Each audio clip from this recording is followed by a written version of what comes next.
The Georgia Guidestones get blown up on this day. Welcome back to On This Day. Today's date is July 6, 2023. It is the 187th day of the year. There are 178 days left in 2023. It's the 27th Thursday in the 27th week and the 16th day of summer. You got 79 days left until fall.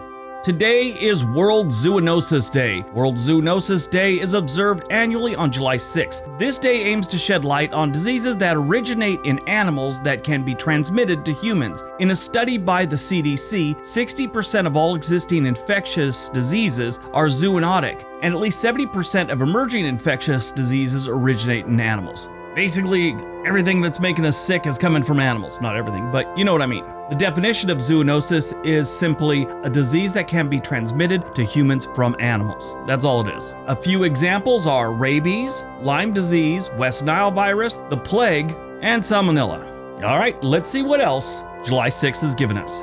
1854 in Jackson, Michigan, the first convention of the United States Republican Party is held. 1892, 3,800 striking steelworkers engage in a day-long battle with Pinkerton agents during the Homestead Strike, leaving 10 dead and dozens wounded. 1942, Anne Frank and her family go into hiding in the secret annex above her father's office in an Amsterdam warehouse. 1944, Jackie Robinson refuses to move to the back of the bus, leading to a court-martial. 1957, John Lennon and Paul McCartney meet for the first time 3 years before forming the Beatles. 1962, The Late Late Show, the world's longest-running chat show by the same broadcaster, airs on RTE1 for the first time. 1988, the Piper Alpha drilling platform in the North Sea is destroyed by an explosion and fires. 167 oil workers are killed, making it the world's worst offshore oil drilling in terms of direct loss of life. 2013, a 73-car oil train derails in Quebec and explodes into flames, killing at least 47 people and destroying more than 30 buildings in the town's central area. 2022, the Georgia Guidestones, a monument in the United States, is heavily damaged in a bombing. It is dismantled later that day. Nestled away in the picturesque countryside of Elbert County, Georgia, stood a towering enigma that has captured the imagination of many. Known as the Georgia Guidestones, this granite monument has baffled and intrigued individuals since its erection in 1980. Often referred to as the American Stonehenge, the Guidestones have sparked controversy, conspiracy theories, and philosophical debate due to its cryptic inscriptions and the mystery surrounding their creation. The Georgia Guidestones consisted of a set of 4 granite slabs, each measuring about 16 feet in height and weighing approximately 20 tons. The stones were arranged in a unique pattern, forming a center column that supports a capstone. On the 4 slabs, 10 guidelines or principles are engraved in 8 different languages: English, Spanish, Swahili, Hindi, Hebrew, Arabic, Chinese, and Russian. These guidelines touch upon themes such as unity, population control, the environment, and personal conduct. The origins of the Guidestones are surrounded in mystery. They were commissioned in 1979 by a man using the name R.C. Christian.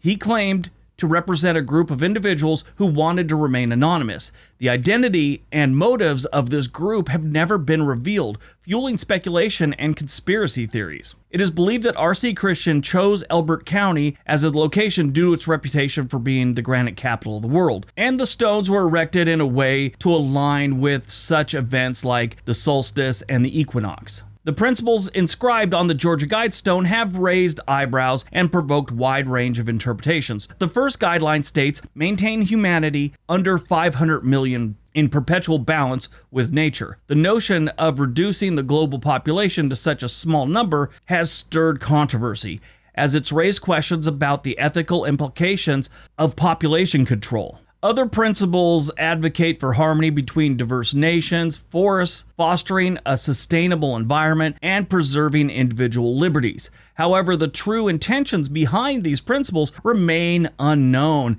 and their practical application in the complex world we inhabit today is subject to debate.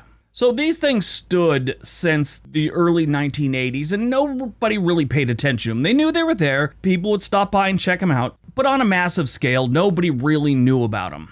And then they got out on social media, and a couple news outlets did things, and it got to the public's attention. And then, of course, all the conspiracy people just ran wild with it. So it was just a matter of time before something weird happened. They don't know who blew it up, but someone came along, planted explosives, and blew it up to where it was really damaged. So that's why they decided to take the whole thing down. Released on July 6, 1995, You Oughta Know, lead single from Alanis Morissette's third studio album, which earned her 3 Grammy Award nominations. It won the categories for Best Rock Song, Best Female Rock Vocal Performance. This came off her amazing album called Jagged Little Pill. There were some huge songs for her on this album. You Oughta Know, Hand in My Pocket, which was huge. You Learn, which again, huge. Head Over Feet, massive. Ironic, which was probably the best song on that album. There was one song on that album that didn't get as much play as I thought it should have, which was called All I Really Want. Really good song.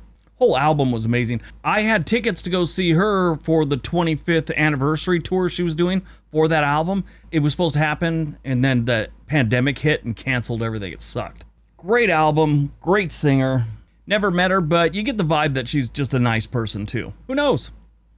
Born on July 6, 1946, George W. Bush, the 43rd president of the United States, who narrowly defeated Al Gore in 2000. Despite losing the popular vote, then he won re-election against John Kerry in 2004.